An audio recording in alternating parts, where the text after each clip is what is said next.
मौके पे वजीर आला पंजाब मरीम नवाज शरीफ के विजन, हिदायत और जाती निगरानी में सुथरा पंजाब प्रोग्राम के तहत सफाई का जो मिसाली इंतजाम किया गया वो पाकिस्तान की तारीख में अपनी नौयत का पहला और तारीखी इकदाम था। ईद के सिर्फ पहले ही रोज 1,11,000 टन वेस्ट ठिकाने लगाया गया, जबकि 3 दिनों में 2,84,000 से ज्यादा टन आलाइशें मुकम्मल तौर पर उठाई गयी। पूरे पंजाब में 1,40,000 से ज्यादा वर्कर्स फील्ड में मुतहरिक रहे। 3,80,000 आलात और 38,000 गाड़ियाँ सफाई के अमल में इस्तेमाल हुई। पहली बार 1,20,00,000 डिस्पोजेबल बैग्स तकसीम किए गए और 3,970 यूनियन कौंसिल कैंप्स कायम करके आलाइशों की बरवक्त तलफी को यकीनी बनाया गया।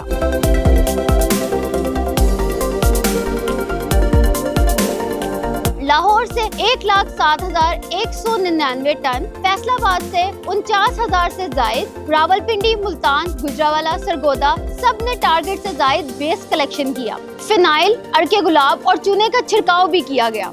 सुथरा पंजाब प्रोग्राम सिर्फ एक कामयाब ऑपरेशन नहीं था, बल्कि ये एक पैगाम था कि जब क़यादत मुखलिस हो, विजन वाज़ेह हो और टीम मुत्तहिद हो तो अवामी खिदमत सिर्फ नारे नहीं बल्कि अमली हकीकत बन जाते हैं। शाबाश मरियम नवाज।